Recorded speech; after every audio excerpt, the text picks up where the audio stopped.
As the gentleman from Pennsylvania, Mr. Smucker, for 5 minutes. Thank you, Mr. Chairman. I appreciate that. I want to concur with the comments of Mr. McClintock earlier. I found the comments by the chairman, with all due respect, and by Mr. Jeffries to be astounding when they talked about the health of this economy. I can tell you that that is not what my constituents are experiencing. They're experiencing massive price increases at the pump. They're making tough decisions about whether they can buy gas or go buy food. They're deferring retirement. It goes on and on. And so I don't know that I've ever felt the comments that were so out of touch with what my constituents are feeling. And frankly, it's why Democrats are in big trouble in the upcoming midterm elections, because of that out of touchness that we're hearing today.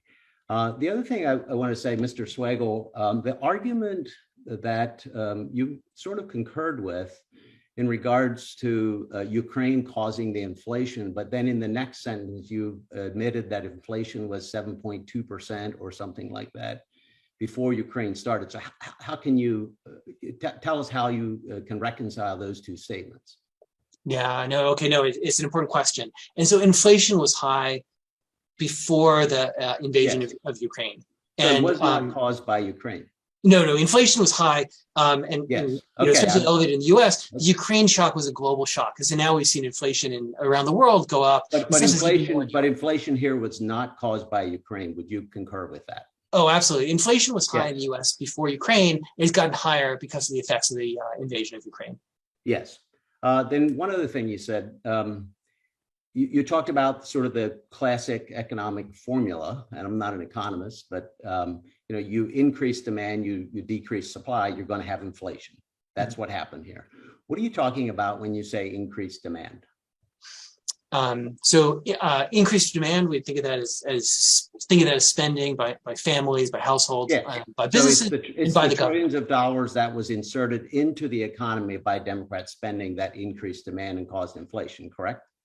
That would be certainly a contribution to it. Was the fiscal inflationary impact of fiscal policy. The biggest part of it, right? I mean, it's a little bit. There's both, because you had the American Rescue Plan caused the inflation that we're seeing now. I would say it definitely contributed to it. The fiscal policy, the economy was really. Most economists that I talk to believe that it was the primary factor in causing inflation that we're seeing. Are you disagreeing with that? No, I'm not disagreeing. I'm just going to say that. Okay, thank you. There's two. I appreciate it. I'm sorry. I'm going to keep going. No, of course. Because I think it's really important that we come to an understanding about what has caused some of these disastrous economic situations that we're in for our constituents. So I appreciate you answering those questions. The Democrats talk about reducing deficits in this budget, in their budget, which is pretty bizarre when you look at the numbers. I want to see if you agree with me on this as well. They're estimating a $1.6 trillion in average federal deficits over the next decade. Is that right? That's right. That's the 10-year average. Do you know what the average was in the 10 years prior to COVID? Like we all know it was an anomaly during COVID. What was the average in the 10 years prior to COVID? Yeah, it's a good question. I don't have it offhand. Before COVID? It was 829 billion average. Okay. So in the 10 years prior, not even looking at any numbers going up and down, they're doubling in the 10 years coming up compared to the 10 years prior to COVID. The year before COVID, the deficit was 984 trillion. So how could the Democrats possibly credibly be saying that they're reducing deficits in any way? Right. I mean, the deficit is coming down this year as the emergency spending of the pandemic. That's only because we spent trillions, and it's because they spent trillions and trillions of dollars or more, and now they claim that they're reducing deficit. It makes absolutely no sense, and I think everyone can easily see that. How concerned are you with our debt to GDP? If you give us a little bit of history on where we are in debt to our gross domestic product.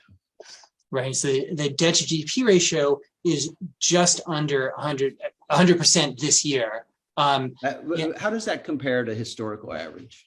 It's essentially, right up there near where we were at the peak when we were paying for World War II. And currently it's projected to keep increasing. Are you concerned about that? That's right. I am concerned that the debt ratio by the end of the 10-year window goes up to 120% higher than ever, and the service cost more than doubles. So goes up to 3.3% of GDP just to do the annual servicing. And that's with interest rates are still pretty moderate by historical standards. That's why this budget is so irresponsible, and I thank you for pointing that out. Thank you, Mr. Chairman. Gentleman's time has expired, and now